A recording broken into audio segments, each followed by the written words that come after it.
It's about to go down for all our foes. It's time to watch the greatest show. The Roundtable Flick brings all the news, all the heat for all the you. From Raw to Dynamite and SmackDown too. Now tune in and play some trivia too. The Roundtable Pro Wrestling podcast is on, so tune in. The Roundtable Pro Wrestling podcast is on.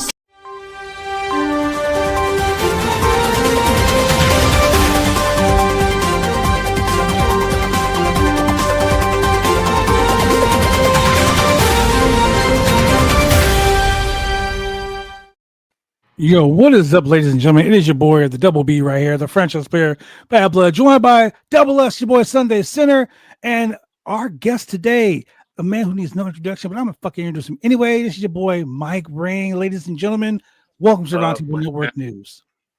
What's up, PJ? Right here, Mike Regin.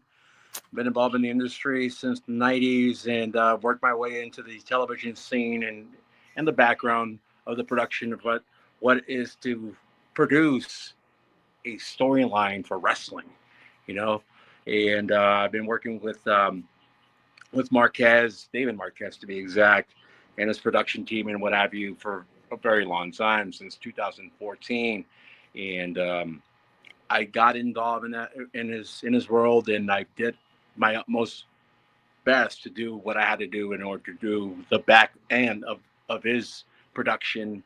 And ultimately, he gave me an opportunity to be on television, being one of his commentators, as a Spanish commentator for the Spanish division in his show. And I was with Hollywood Championship Wrestling.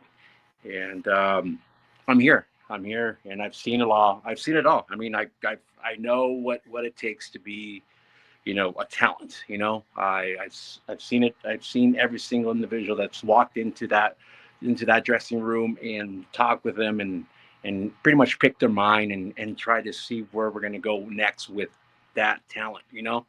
I mean, there is so much that I could talk for, but I mean, I'm here with you guys, and we're here to talk. I mean, man, I've known you for almost 2 decades, bro. Yeah, I mean, seriously.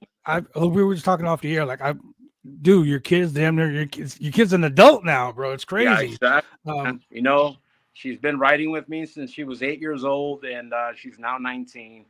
And she's traveled all over the U.S. with me and doing a lot of media coverage with like AEW, WWE, and all that stuff. And those were, you know, great opportunities at the time when when I was deep in it, you know. Out, yeah. And you know, I had to take a break because I had to, you know, pretty much be the father man, the father figure, you know what I mean, to take care of my own, bro, because that's a whole nother responsibility. We can't just let it slide by to the wayside. But it's been a blessing that she's able to have traveled all 48 U.S. states watching wrestling with me. And it's, you know, even across the pond over down the UK.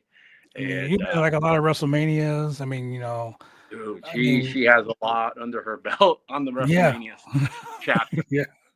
You know, I mean, WrestleMania week is an amazing week for a lot of people, you know, and you yourself have been involved in that whole WrestleMania week, and it's just it's a beautiful part of our Super Bowl of wrestling, much, yeah. You know.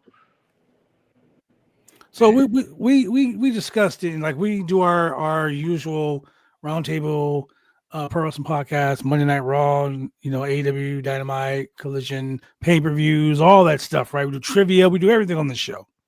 But we cover a lot of wrestling.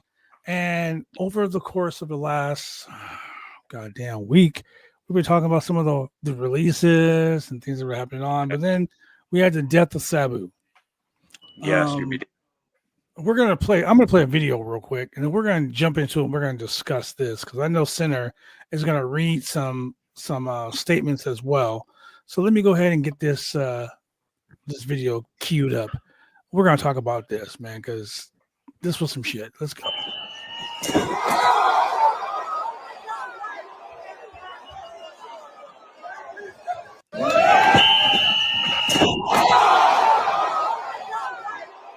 There's no way you can say he wasn't knocked out at that after that. No matter Yeah, how so Janela tries to spin it now, there's no way that Sabu is not knocked out after that spot. Look at the way his feet landed. That's a tell sign right there. Someone's knocked out. anybody that's Yeah. been involved in this wrestling business, taking a bump, you know, when you hit the floor like that, like there's a way we hit the floor. And ladies and gentlemen, I'm just gonna pull the curtain back. I don't give a shit. I'm just gonna do it. Yeah, We're do it. trained to take bumps like that. We're trained to be able to go through, fall through the ropes, hit the ground with minimum velocity, and sell the injury or sell the spot, so to speak. That right Yeah. there was not a fucking soul spot. Well, I think everyone No. that's been in the ring, a certain amount of time, just about damn near everyone's had the rope break on them at some point, and you're going out, and you're trained to know how to handle a situation like that where you're going out of the ring and it's not prepared for, and that ain't what Mhm. happened. So That I'm gonna did go it. ahead. That really didn't. Yeah, go Oh, ahead. I'm gonna go ahead and I'm gonna talk about this real quick before we jump into it. First and foremost, rest in peace to Sabu. Born 1964, died 2025. Terrence Michael Burke was an American professional wrestler, known best by his ring name Sabu. He has been around for God knows however long, 60 years old. The guy has done it all. Basically, he was one of the hardcore pioneers for ECW. Um, it's crazy that at age 60 he was out there taking bumps, doing the most. You know what I'm saying? I'm 50. I'll be 51 in 2 months. And it's crazy that I'm still doing it. But I know when my time comes, my time is coming. I'm gonna take those boots off. But GCW, the company that boldly stated that they were proud to have his last match there. Senator, I'm gonna let you talk about this because Oh, 3 weeks ago, retirement match and Game Changer Wrestling. Take it yes. away. Well, before we even jump into that, because I'll read the Joey Janela's comments from this interview he did, and yeah, like it's easy to say, GCW fucked up here, but I think this really brings attention to a problem in the business in general, and that's companies, promoters taking advantage of people in general. Um, you know, I've seen it in Dallas, 2022 when Mania was there. I was working the convention. Sabu was in bad shape there, and he was walking the hallway and didn't know where he was stumbling around. So I went to get the promoter. I'm like, hey, I want to take Sabu back to his room. Like, give me his room key. He's not in good shape right now. Whatever the reason was for that. And the promoter's like, no, he's got to get back to his table. I need to make money. I need to make money. And that's kind of one. I mean, I understand as a business person, as someone on the business side of professional wrestling, I understand you need to make money. It's a business, but at the same time, if a man's like that, you got to be a human too. It's just a problem in wrestling in general that kind of some of these older guys are getting. And I know Sabu was probably not paid shit for that appearance, because I've seen how much some of these people get paid by GCW, and I'm sure it wasn't worth what happened. Um, but so the interview Janela did. Let me get to the thing here. He said, particularly the night of the show was chaotic. Nothing was going to be easy with Sabu. I was fairly confident he was fine, Joey Janela told Uncrowned. I was kept in contact with him, and he had a team of people around him, guys, this time.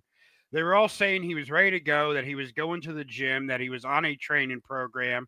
I believed them until the day of the show. Then 2 hours before I get a call, Sabu can't walk. What do you mean Sabu can't walk? They said. Yeah, Sabu said something with his knee. They're locked up. He can't walk, and his feet are bleeding. He's not coming. Sabu's not coming. I said, Sabu's fucked. So we talked to Matt Tremont. Tremont is about to be the replacement for the match, and I feel like this is going to be the most embarrassing moment of my wrestling career. Fuck the guy that's sitting up in his hotel room, can barely fucking walk because he's giving his fucking body to this thing. Janela's going to be embarrassed. There's 2,000 people here. This is one of the biggest spring breaks ever, the biggest crowd Mania week in any wise. blah, blah, blah. I'm going to have to go out there and announce that Sabu once again no-showed and no-showed his own retirement match. That's the part of the interview that pissed me off. He's So not no-showing. I'm reading the same interview you're reading, and Scythe 0098 said this on Twitter, on X. Joey Janela gave an addict an opiate because he didn't want to be embarrassed. Be so for real, bro. This is actually really disgusting. And if anyone at GCW actually cared about Sabu's health and well-being, they would have shut that shit down immediately. So my question is this. Well, if let me get to this part and then we'll go into that. Okay. We're an hour into the show and I said, just get Sabu here, Janela said. So they gave him something called Kratom. You can buy it at a smoke shop or something. It's like a legal opiate or something. They said he's hopping on the bed. He's hopping off the bed and we're going to get him to the show. So he shows up 2 hours into the show. Sabu was on a different fucking planet. Everyone in the backstage was like, what the fuck? Sabu, is this match going to happen? And my God, did it happen? Yeah. That dude. Yeah. Yeah. And I've seen the comments about the quote unquote the drug that they gave him. And a lot of the guys are saying, okay, yeah, it's a legal drug. It's not deadly. It's something that, you can live on, but overall, yeah, it was a poor mismanagement on that part. They should have just really just held back on the whole complete choreography of that match and try to minimize as much as possible to try to produce a great story ending match. But yeah, that was just, it was just really bad. Like for me myself, when I was there and watching it and playing it out and having them construct the whole ring, taking apart all the ropes and putting up the barbed wires, putting up all the setups on each individual side that should have been played out. On that initial spot when it happened and it played out, Janela knew in his heart of hearts. I know that you could read body language, like, oh fuck, I fucked up. I really fucked up. I messed up. That should have not have been the spot that he should have landed on. If you were to see the live feed of how the whole thing played out, you could see that there's a bunch of chairs with doors wrapped up with barbed wire. That spot never played out. Never played out. And you have to come to a conclusion, like me in the scene, that you know what? Hold up a second. This is just not right. This was just not right at all. Okay, because that should have never had happened. That should have never have happened. For a 60-year-old man to go get pushed out forcefully out into the concrete floor. You got to understand, like as wrestlers, you have mats, that basically cushions the fall for you. There was no cushion. It was just straight, hard splat in the head, guys. Imagine. So let's talk about this Kratom. Getting a straight headshot. Yeah, go ahead. Before we talk about that, I want to say something. In this situation, obviously, I think it's no secret. Sabu never made as much money in this business as he should have, for whatever reason. Mm-hmm. So it was no secret that Sabu really, at this time in his life, he's not well off. He's not a man that, has, access to money that well. So he's a man in need. He's an addict, no secret to that. And he was taken advantage of because they knew, he needs the money. We can fucking put whatever into him and get him here. The match shouldn't have happened. If I'm booking this show and Sabu, I get that call about Sabu, and then Sabu shows up because he took whatever. I'm not putting Sabu in the ring for this match, especially when people backstage are like, "Damn, he's in bad shape." Like, I'm not. I would send Tremont out there, do Janela versus Tremont, have Sabu do a surprise appearance. No one thinks he's there now. Have him do a surprise appearance at the end, fucking Sabu Janela or something. Something easy to make the fans happy they saw Sabu without all this bullshit. See, as a booker, as a promoter, and as a wrestler, I look at the business 3 different ways. As a booker, I want my matches to be smooth. I want those matches to tell a story that brings people back because I want to put more asses in seats for the next show. Okay? As a wrestler, I don't want to fucking get hurt. I don't want to hurt you. I don't want to hurt anybody in the crowd. And if you aren't feeling well, and I tell this to people all the time, wrestling is a male-based soap opera. Let's just call it what it is. We're all actors and we're all stuntmen. Okay, we've been trained to take these spots and not get fucking hurt. We've been trained to do this and do that and the other thing. So that's what we've been taught to do. We're also, and what a lot of people seem to have a problem with is that if I'm wrestling you, I am 1000% trusting you with my body. It is your responsibility to make sure I don't get hurt. Just like it is my responsibility to make sure you don't get hurt. We had a conversation after the TNA incident where dude did the 450 off the top of the fucking top of the X division X division structure, and no one caught him. Like me personally, every one of those guys would have caught my fade. Yeah, I saw every one of those guys. Like I would have been fucking people up backstage. Like, dude, I could have fucking died. Okay, so for someone to be hurt, there's like 6 deep in there. Yeah, exactly. And for someone to be hurt, people were running away from the fucking. Yeah. I've wrestled matches where guys have done that shit. It pisses me off.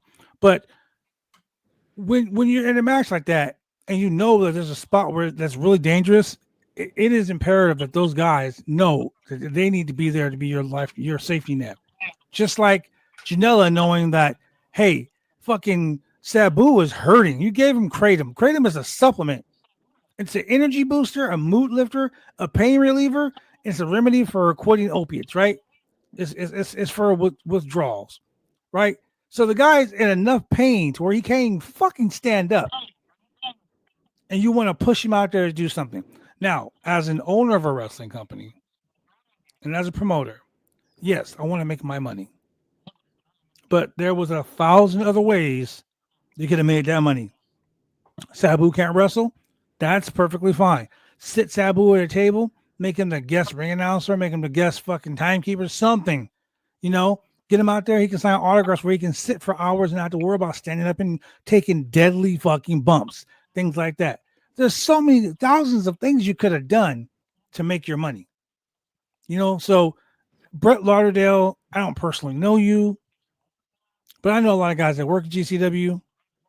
I know a lot of guys that work in pretty much every company around, just like you, Mike. We know a lot of motherfucking people. And a lot of those people all say the same thing.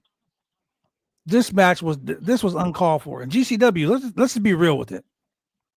Yeah. Game Changer Wrestling is legitimately a game changer. They do shit in GCW that no other companies have done. And I'm cool with all that. I love it. I love the variety. I love the spice in life. But Brett Lauderdale and GCW has been involved in some really fucked up shit. Center, I want you to lay out some of the shit you know specifically. Well, I do know in 2022 WrestleMania weekend in Dallas, former WCW star that could barely fucking walk was tempted to, was brought in for their show, paid fucking a couple of hundred, like not nearly what he was worth, to do a spot where he couldn't walk. He struggled getting in the ring. He came out on crutches. Like, it was fucking crazy. And he should have never been put in that position.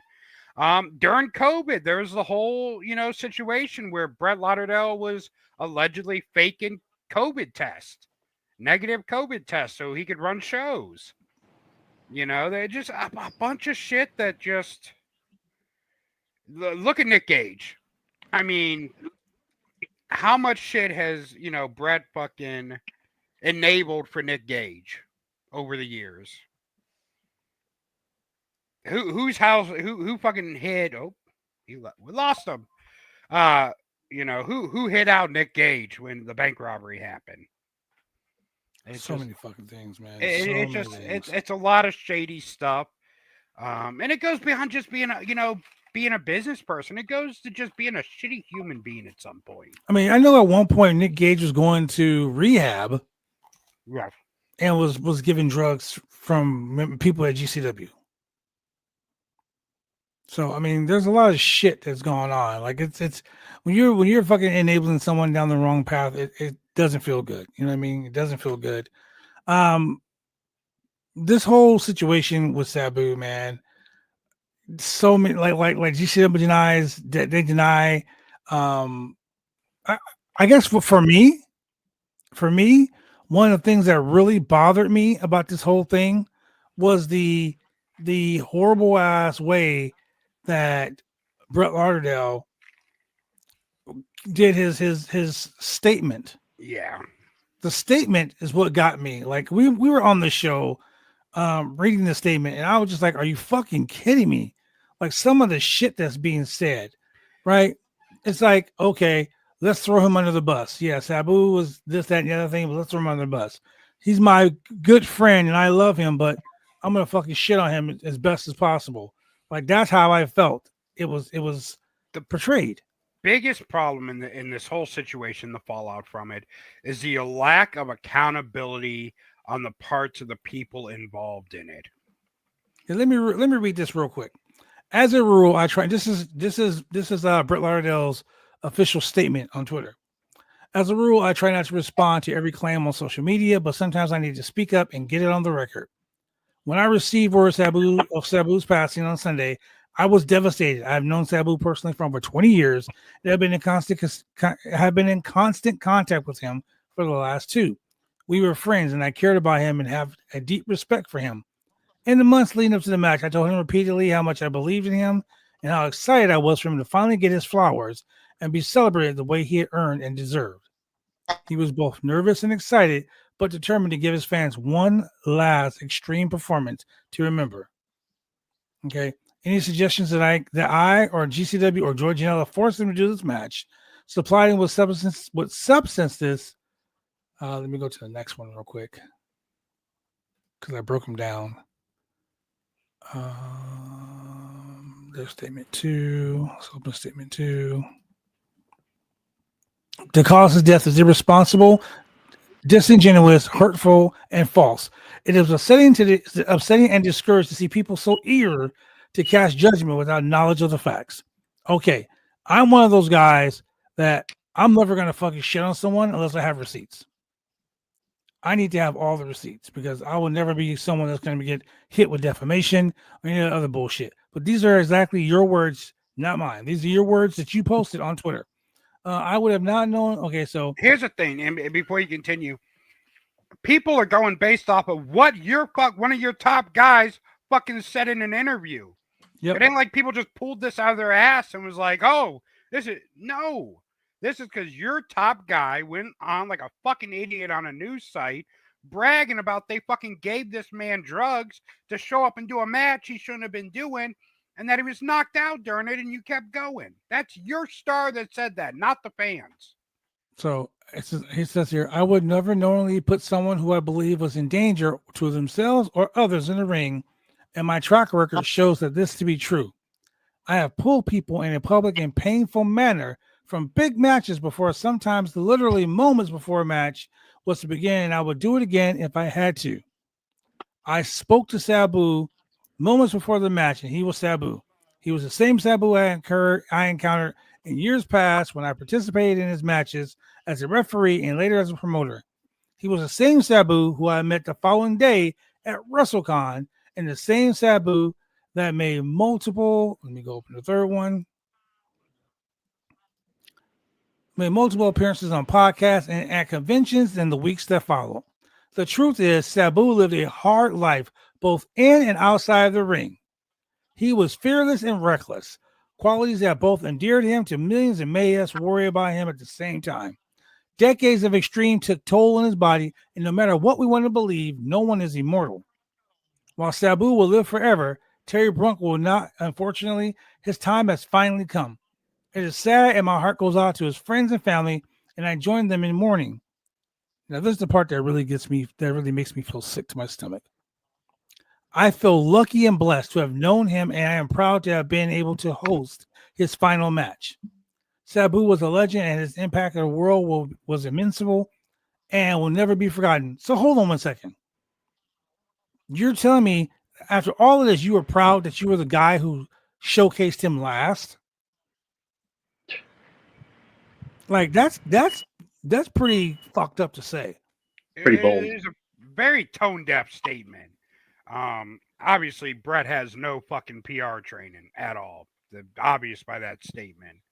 And like I told him last night, sometimes it's best just not to say anything at all because you opened your mouth and you look like a complete fucking idiot.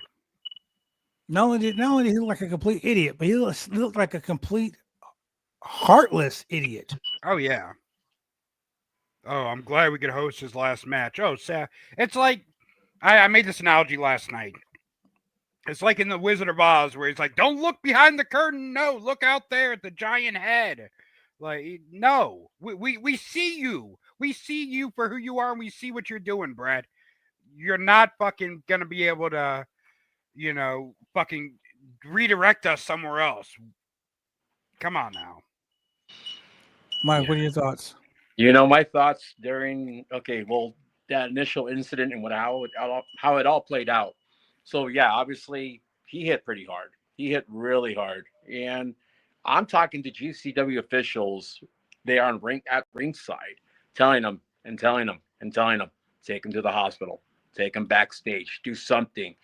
Then the music hits. Sandman's music hits. That's the audible. That's the blackout stage where everybody's concentrating on Sandman now, while GCW is trying to revive Sabu, literally freaking broken on the floor. And I don't know what they did or how they managed to get him back and going. I don't know what kind of drug they did to get him going. But a lot of us were there. We saw firsthand. I was front row. That video you guys just played, you could see me clearly there, point blank, as a witness, to have seen his last match. Like, what the hell? Does it really? I mean, we're humans, guys. We all bleed, we all bleed, we all breathe, and we all live with each other. And we all have emotions. If something is wrong, you address it. You address it immediately. Take it to the back. Address them. You know what I mean? Don't just let them continue. Because those kind of concussions for a 60-year-old man, come on. So let me ask you this. I lost a personal friend with a concussion hit. And all it took was just a couple of weeks and he was gone. And we didn't even know. All he was complaining about, headaches, and not knowing that was the actual issue, that he got a headshot and he's gone. Just like Sabu, he's gone now. And it's sad, dude. It's really sad. Like, money isn't worth everything, but life is worth more than anything, Yes. And let me ask you this: when the results of how he died come out, if it's something like because of severe head trauma or brain bleeding that wasn't taken care of, at that point, is GCW kind of criminally negligent in this situation if that turns out to be the cause of his death? Yeah. You already know that GCW has an insurance policy to take care of these guys, right? Oh, yeah. I mean, they have that. They have that package. They could use their insurance policy to care for the guy, but did they? Not really. Here we are now. And that's my biggest thing is I just have a feeling that's what's going to be the result of it, is that there's something head rise because of this match that caused Sabu not being here. And at that point, I think people, I know GCW has a loyal fan base, but if that comes out, I mean, that's maybe it's time to take a look at maybe supporting people that don't deserve it in this business, which this business is very bad at supporting people that don't deserve it. So maybe a lot of people need to take a look at themselves when it comes to working there or supporting the company. And I don't hate Brett. I think, Brett, he's carny. I don't he's never personally done me wrong. I don't have a personal grudge about him, but facts are facts. Yeah. Brett's carny. And Brett only cares about Brett and GCW. So I mean, at that point, if that comes out, I think it's going to show a lot of people's kind of morals and a lot of people's character on who still will work for GCW. Exactly. So let's talk about this. Sabu's been everywhere, man. He wrestled in the WWE, ECW version, New Japan Pro Wrestling, AAA, CMLL. The guy's been around. The guy's a trailblazer, man. Dude has done everything in the industry. His triple jump moonsault for me, that endeared me. His feud and subsequently teaming with Rob Van Dam. His match with fucking Tommy Dreamer, Sandman. I think it was God, what was it? Was it Tommy Dreamer, Sandman, and Rob Van Dam, and Sabu against the New Breed? Was it 2006? WrestleMania 23, maybe? Mm. It could have been WrestleMania 23. Yeah, that would have been. Yeah, I mean, 80,000 people, 90,000 people. Like Sabu is a legend. I'm not gonna say was because he is. The GOAT. Yeah, I mean, he did defeat Joey Janela during that barbed wire match. Janela called Sabu his idol, a trailblazer, a game changer, an icon. But I mean, I've been around a long time. I know a lot of guys that I grew up with Dr. Jerry Grahams. Mondo Guerrero was one of the guys that helped train me. Rey Mysterio Sr., one of the guys, So I know, like the older guys. And Tony Inoki was another one of those guys that was so fucking awesome living in the dojo in LA for a while. These are guys that have put their lives, like wrestling has become their life, has been their life. Real quick before we go, I want both of you guys to tell me one moment in time that you knew that you saw Sabu as like the end all be all. I mean, for me, it has to be the night the line was crossed. Him, Terry Funk, and Shane Douglas in the triple threat. I mean, that was the defining Sabu match for me as a child. And Sabu's influence, guys that don't even wrestle Sabu's style say, oh yeah, he got me into the business. He inspired me. Like this man, just his innovation and the fact that he changed the professional wrestling business on the independent level. I mean, it speaks volumes to the talent of Sabu. What about you, Mike? You know what? Honestly, I would say the same with that because man, the man has bled in and in out. Man, he's done it all. The one last thing that I do remember being with him because we're here in Vegas. I live in Las Vegas, and then I'm always around him as much as possible. Just the classiness of him, just hanging out with us. He's not even getting paid to hang out with us. He's just basically there to commingle and talk to his people. Watch a match like AEW. He loved AEW. He really did. He freaking loved it. He would sit down, talk about it. Maybe they should have done this. Maybe they should have done that. You know what I mean? He loved the business for what it is and what it was, and it always will be. But it's hard. It's really hard now that he's gone. And I don't know.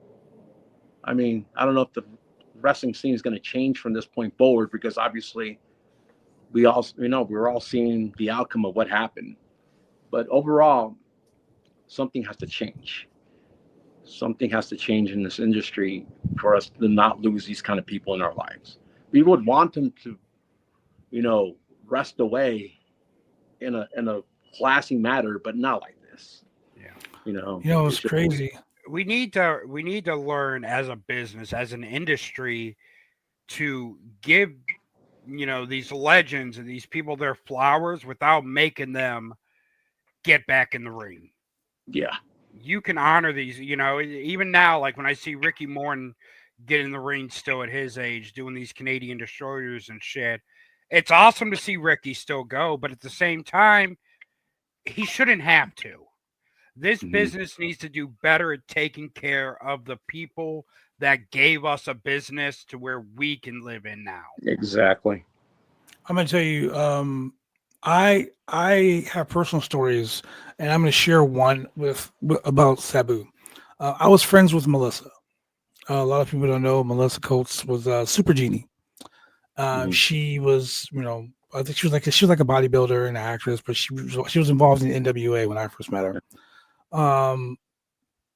I remember when she died of COVID. She had like complications from COVID when she died. She's like 50. She's like, literally, I'm 50 years old. She was 2 years older than me. She was 52 when she died. I remember having conversations with Sabu because I remember there was like a GoFundMe, and I sent somebody through a GoFundMe, and he messaged me, and I had like an hour-long conversation with him about that because my mom passed away from COVID like 2 years prior. And a year prior. It was really hard for me to deal with it. And I helped him. I don't want to say I helped him, but I kind of gave him like the tools, the understanding of like how to go on after someone passed away with COVID. Because when she died, it was like 2021. I believe we were already out of the pandemic at that time. But my mom died, and it was like during the pandemic. So it fucking sucked because I couldn't physically be there, So he was really positive in the conversations we had, and I truly believe. I know he was. I feel like he truly like loved her, and I think he truly loved like the connection that was made. And honestly, like he was such a fucking nice guy, and for someone to take so much of his time and be genuine, I like, for me, I will always remember that, and I will always take that with me the rest of my career, the rest of my life, that there are people in this industry, and we always say there are people in this industry that I'm gonna use the term brother. In the wrestling world, everyone says brother, me softly, brother this, brother that. I always say I have a lot of buddies, a lot of associates. I have a lot of buddies, a lot of associates. I have very few friends. But out of those very few friends, I have a very small group of brothers. Mike, like Willie Mack. Willie Mack, 1,000%, my boy. Shad Gaspar, 1,000% was my boy. Guys like that. So I would consider Sabu a brother because he did care about a lot of people. And he was a straight shooter. If he didn't fucking like you, he told you he didn't like you. He didn't sugarcoat nothing. He'd be like, hey, fuck that guy, man. I remember we were at it's right there on Fremont, the Nerd Bar. The Nerd. I seen him at the Nerd Bar one time. Yeah. And Human Tornado worked security. Exactly. At the Nerd Bar. And I fucking hated it. I had heat with Tornado. I remember I was like, man, fuck Craig. And he was like, man, fuck that motherfucker. Let me tell you, that skinny bitch. And he went off for like a half hour. I was like, damn. He went off on him so bad. I was feeling bad. Like, damn, I just said, fuck Craig. Like, goddamn. But like I said, he was real. He was legit 1,000%. If he liked you, you were his boy. If he didn't like you, he wouldn't piss on you to put you out if you were on fire. Mm-hmm. That's real people. Yeah. Yeah, I still have one of his canes, his candlestick. They're in a match with back at the XPW era, and I kept that candlestick ever since.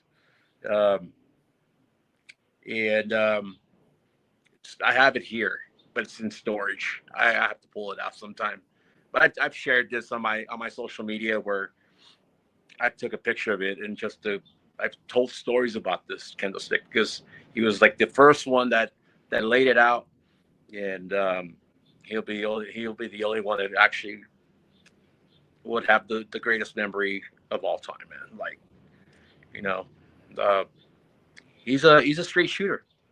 He is a straight shooter, which that's no lie, BJ. That's no lie. Even Willie Mack could even say so too. Yep, 100%. I already know. Yeah, and it's funny, you know, Sabu. I'm lucky to be in the area, you know, that the Sheik ran back in the 70s and all that. Like, that's area I live in. And I worked for Sheik's son, Eddie Farhad Jr., who Sabu fucking hated.